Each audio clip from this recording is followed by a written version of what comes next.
I'm going to move on to a session that we are going to call the Atlantic Impact a Better Life for All Citizens. And here, the All Atlantic partners will comment on key actions. They will provide final comments on the actions for impact.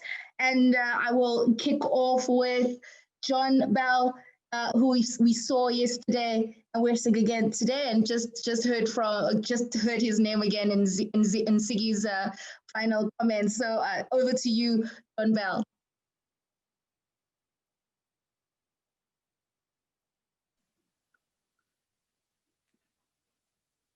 Thank you, Talila. I didn't think I was allowed to speak after yesterday, but can you hear me? So, I can hear you very well. I take Siggy's comments as a provocation, but I'll come back to that a little bit later. I think we find ourselves here at a really important point. You know that the difference between hope and optimism is a good plan. And what we're seeing and listening to here is scientists and science taking the pen and starting to write the next chapter in our human history. So it's been very inspirational, and I'd like to thank my colleagues, Dan and Christina, Yona, Craig, Zaire, and Aaron, and all of you who've kept this discussion taking place. I said yesterday, and I said it somewhere else, referring to what's going on here today, the role of science has changed, and you see it changing here.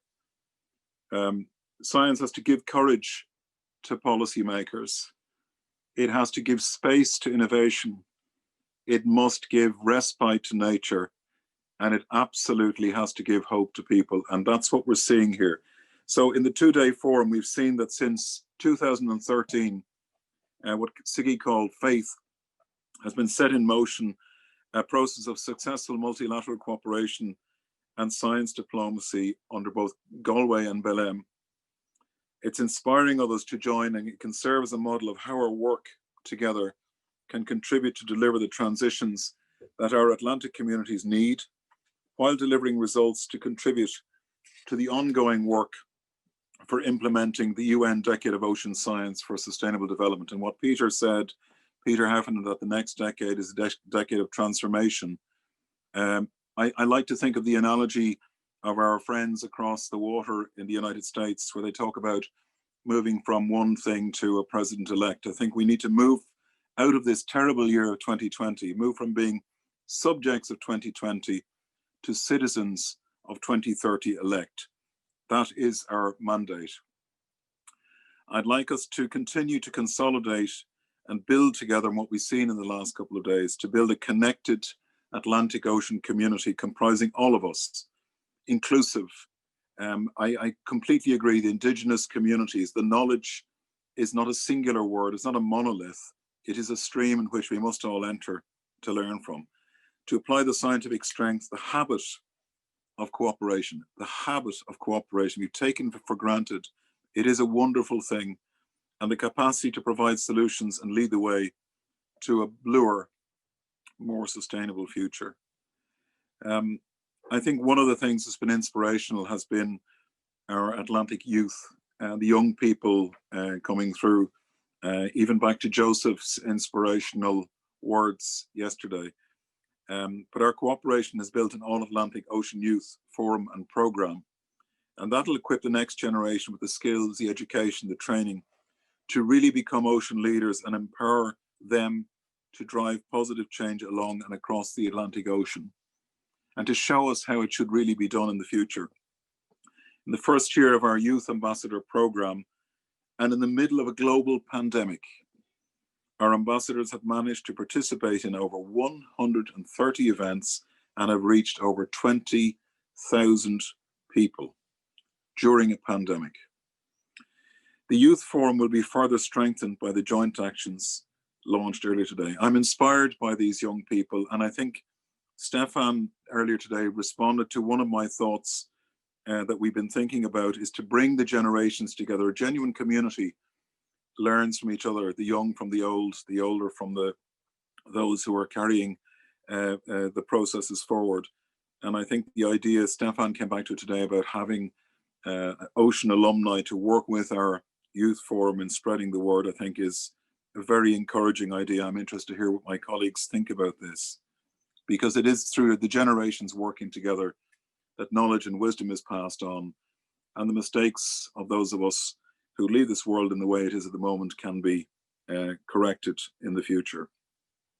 The Alliance will continue to work to protect the health and well-being of our citizens, and environment-related risks and impacts such as sea level rise and extreme weather need to be placed front and centre. And under our European Union programme, Horizon 2020, you know that we funded over 200 million euros to support the implementation of the Galway and Belém statements, resulting in, as we've seen and heard, international scientific teams engaging in Atlantic Ocean research from pole to pole, connecting in a systems approach the interfaces of climate, space, weather, and food. And we will continue this in the future.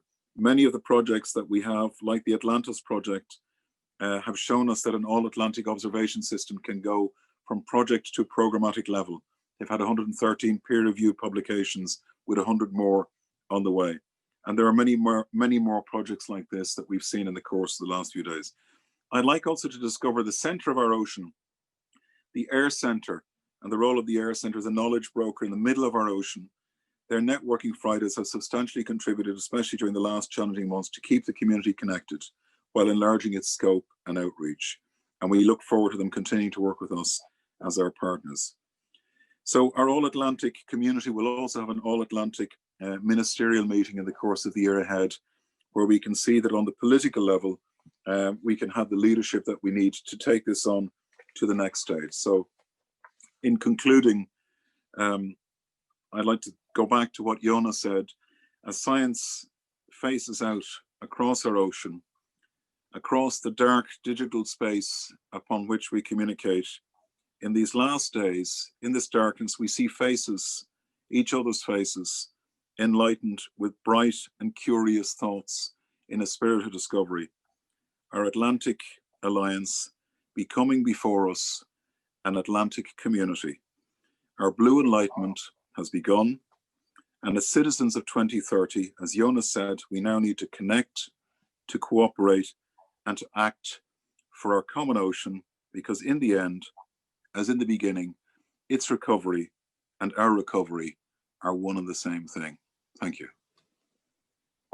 Thank you so much, John Bell. I think I said this yesterday, and I think I'm going to say it again today. It fascinates me, your use of words. Give courage. Scientists must give courage to policymakers and give hope to people. And we need to become citizens of 2030 elect. Thank you for that contribution, John Bell.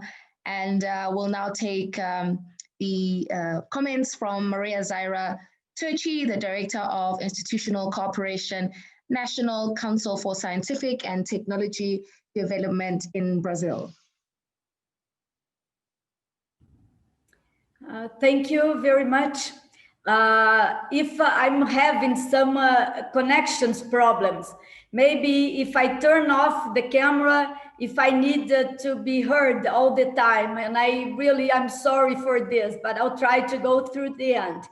Dear partners, dear colleagues, I'm happy to be here once again today and to be able to contribute on behalf of Brazil to this important discussion.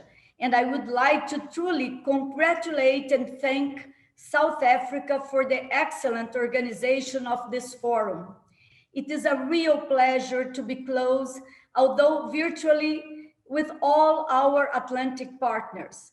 Capacity development is essential to achieve sustainable development of the Atlantic through a collaborative governance among nations in the search for responses to address challenges such as climate change, pollution from various sources, and biodiversity loss, and provide sustainable livelihoods.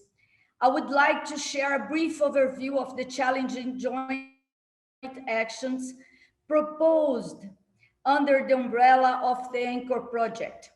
An all-Atlantic training program has been designed outlining a broad and transversal proposal, providing a new model of cooperation on a coordinated and partnership-based approach, aligned with the principles of shared responsibility and mutual benefit, thus encouraging human capital development and scientific exchange, with opportunities for scientific and technological cooperation among all the Atlantic partners. Regarding knowledge transfer for ocean innovation, the proposals have addressed areas of marine biotechnology and aquaculture and will address fundamental aspects towards the attaining of a cooperative blue growth.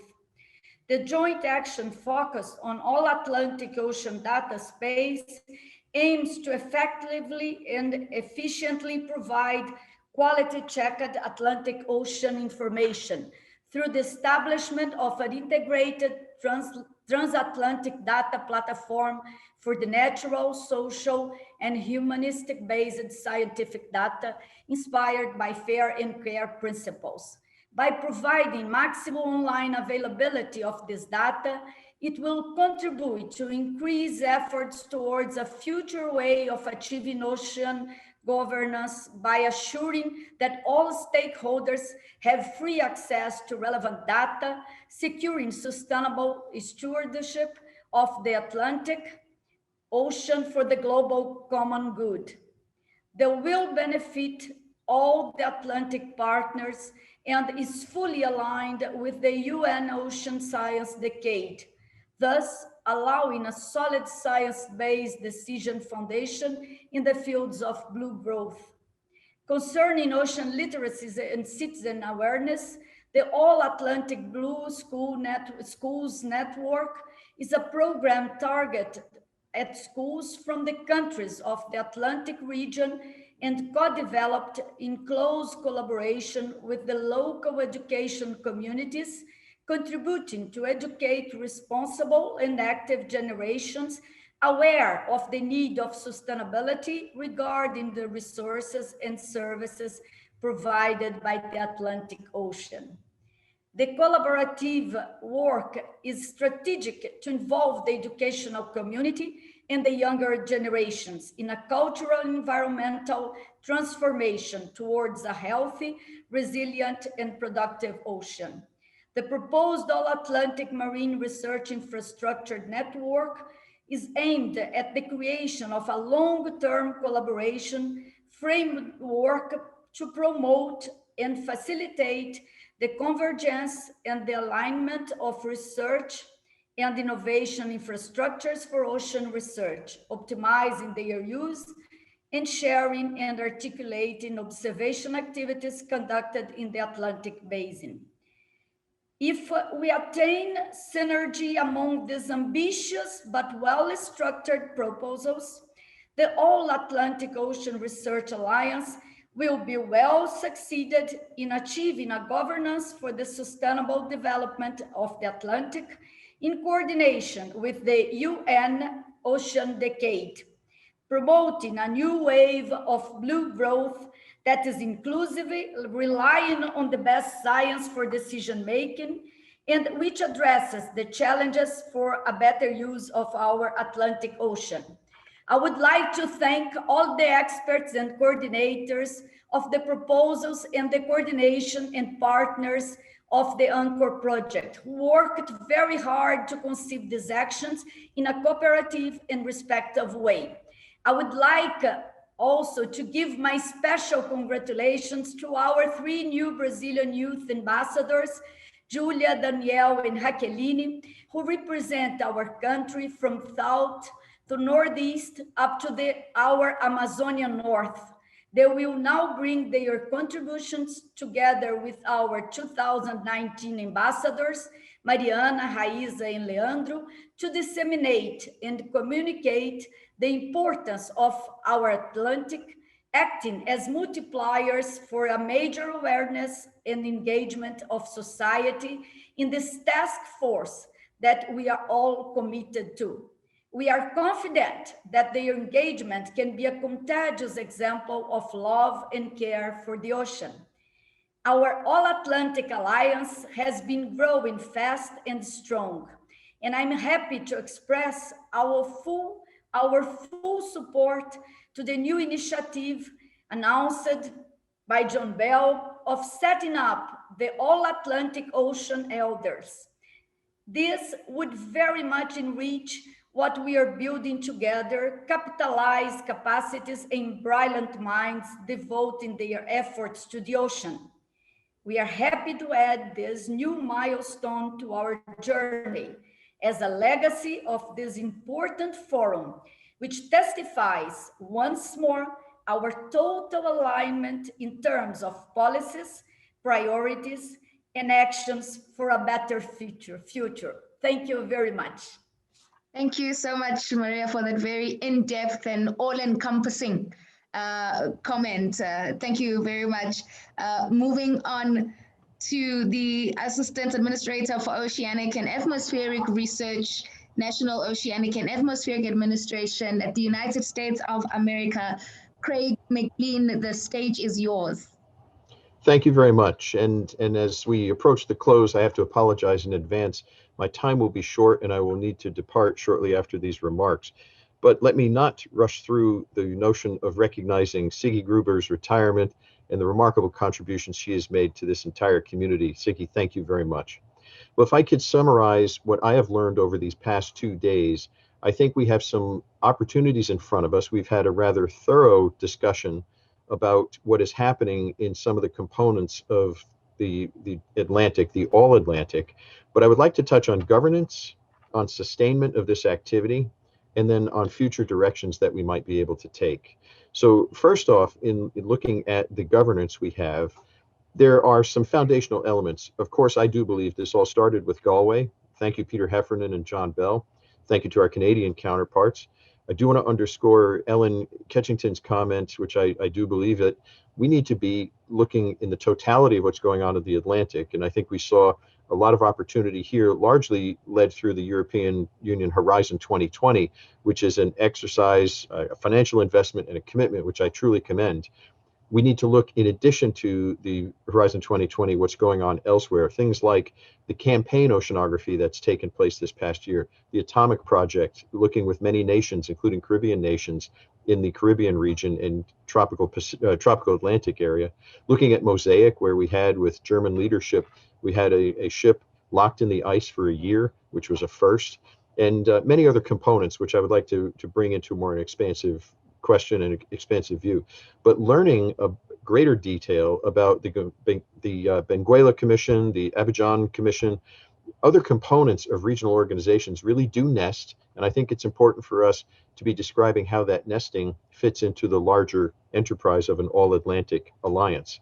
So from the governance perspective, defining what is in, what is included, what is not in, and really working on true code design, I think will be very important for us in the future. And that doesn't just mean nations that have the largest budgets. That means the nations who have the equities of interest in these different ocean areas, and their citizens' vitality is no less important than any other nation's citizens. From governance, I move on to sustainment. And I would join Maria in remembering John's call for the creation of an ocean alumni or elders. I think the alumni might be a good title because there already is a small group called the Ocean Elders. They are people of influence. We might want them to join in helping to sustain the Ocean Alumni.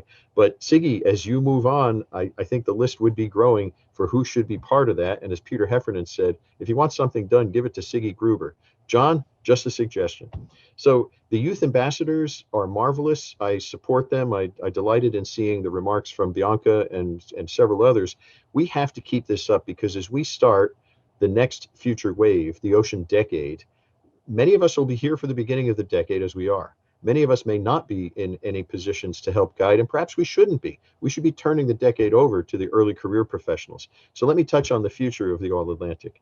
We have opportunities here. I'd like to hear the next time we meet what the vision is for the combined Atlantic community. How are we going to tackle Seabed 2030 and map the Atlantic together? We've started that in the North Atlantic with the Galway community, where the mapping team is really, I think, the leadership team of how to do this well. But we need to be bringing that recipe in order to align, to co-design, and co-execute to the best of everyone's abilities in order to advance these opportunities. Things like smart cables, things like establishing under the roof of the UN Decade of Ocean Science for Sustainable Development, a global ocean exploration undertaking where many nations have the capacity in order to be doing this work and to unite that underneath the UN Decade. So we have to be careful of how we nest and label things. We did hear during the course of our discussion here multiple ocean observing strategies and ocean observing elements, but I would inspire folks to be nesting those in an explanatory way so that the funding entities multinationally and by each nation don't get confused as to what we're buying when we invest in a particular ocean observing or ocean campaign. Understanding and explaining the relationship of each of these to the other is going to be very important, particularly as we approach the decade. So let's put something really together in the decade, and let me offer you this challenge. As the decade begins, we will have a celebration in Egypt, we will have a celebration in Germany, but how about in a year or two, when COVID is gone, that we bring all of the research vessels of the world to New York City, sailing past in a tall, proud parade, not a tall ship parade, a research vessel parade, past the UN building, sounding a signal and giving our regards to the vision of the UN to have a UN Decade of Ocean Science. Let us be part of that in the All Atlantic Alliance. And I thank you all very much for your patience. And thank you again to our hosts. Thank you so much, Craig McLean. As you described that activity in New York, I saw it.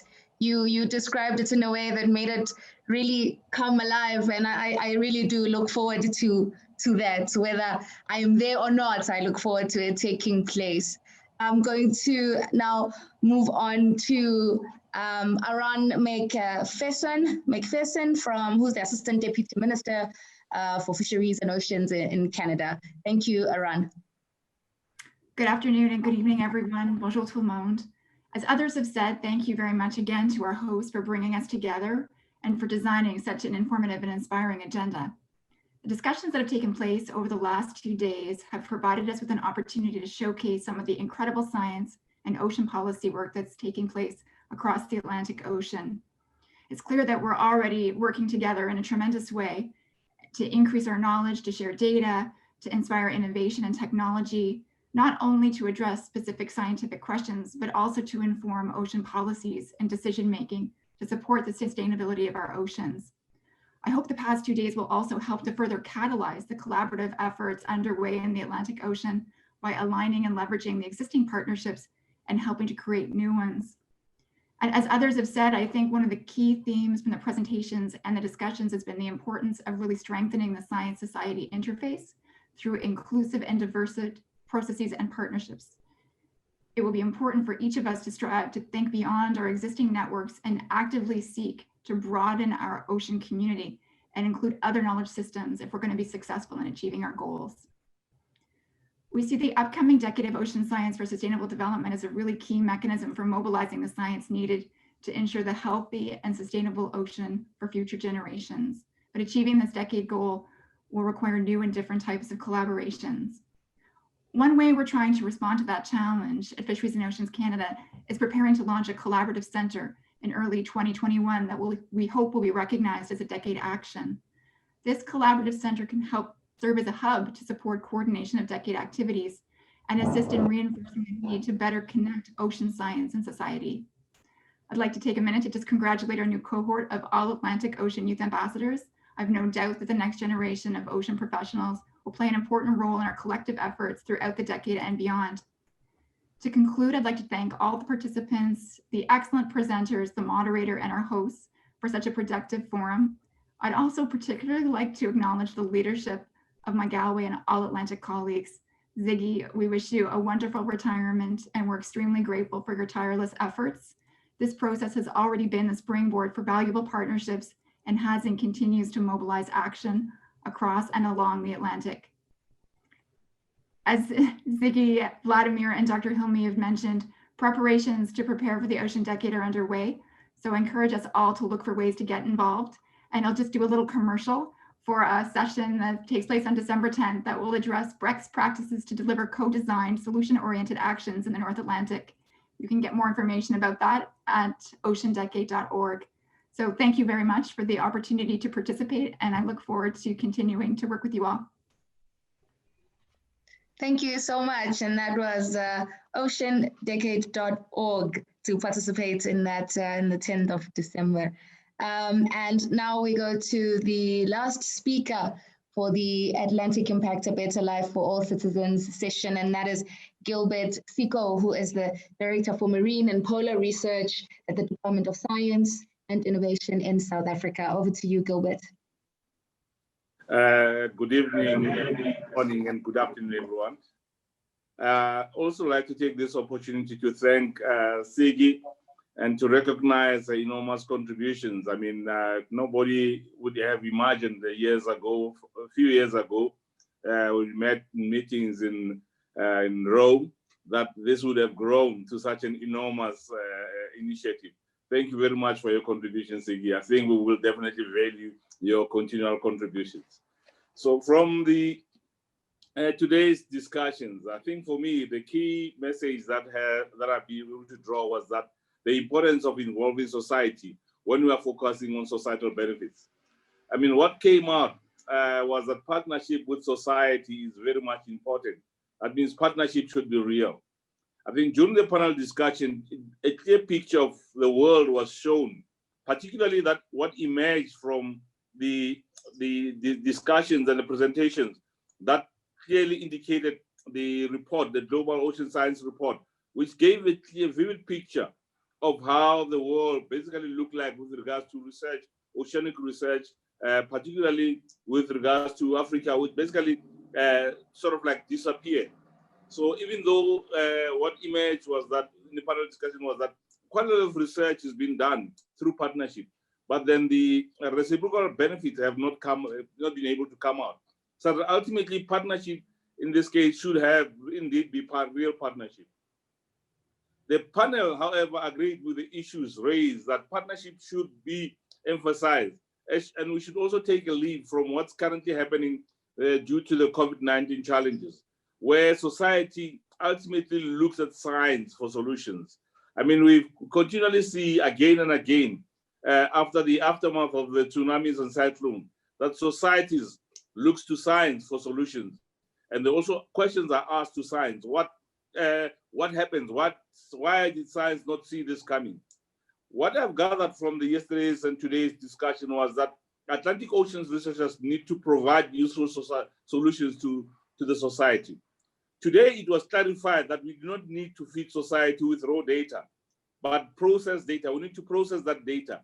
Once that data is processed, it needs to be, basically raw data should be given to data processing bodies. There are quite a number of bodies that are processing data that will be able to convert that data into solution that is usable to the society.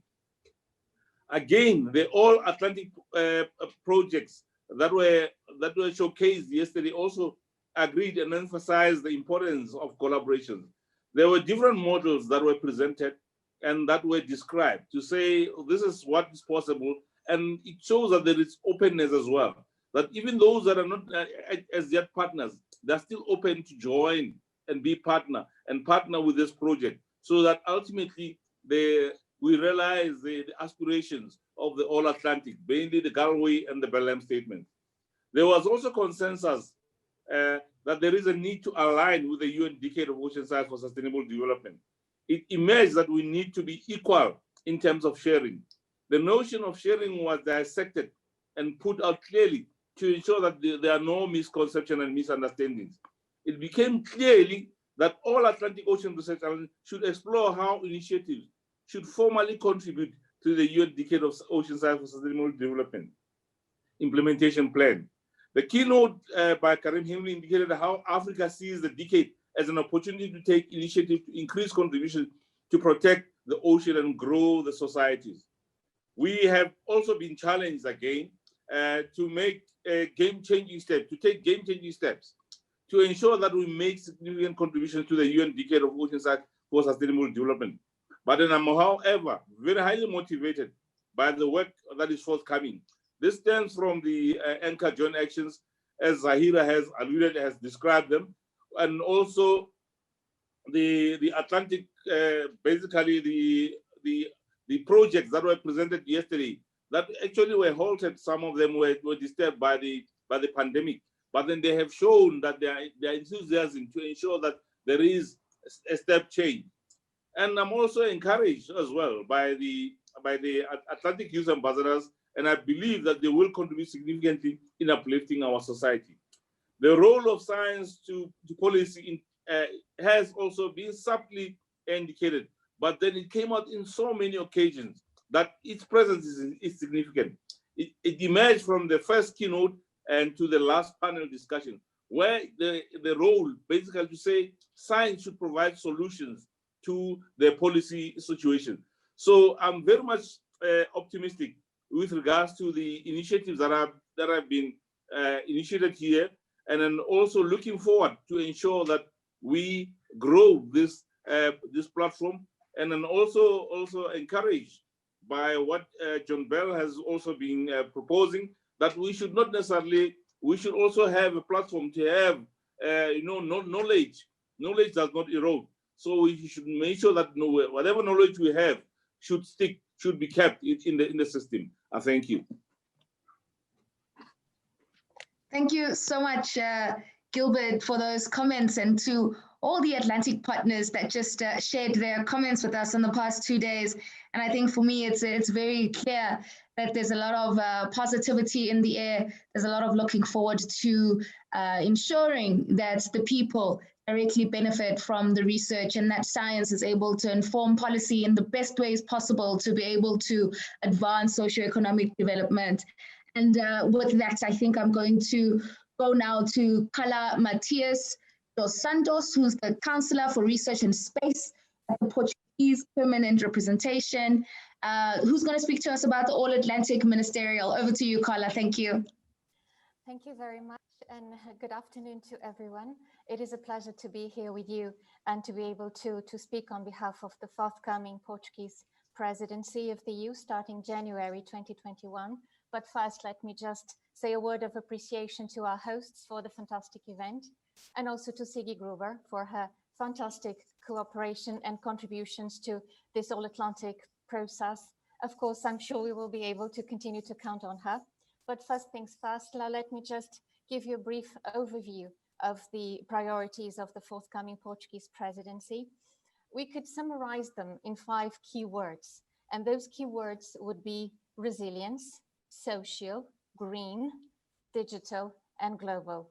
And one of the main mottos of the presidency is the recovery, resilience, and digital and green transitions, including in the global context.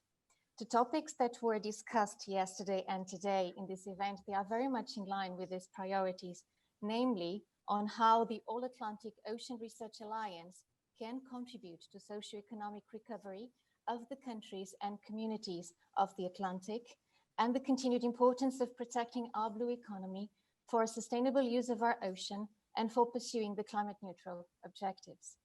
In February this year, in the former All-Atlantic Ocean Research Forum, our Minister of Science, Technology and Higher Education, he already highlighted the intention of organizing a high-level and stakeholder conference building on the remarkable work that has been achieved since the signing of the Galway and the Belay statements and the EU administrative arrangements with Argentina and Cabo Verde.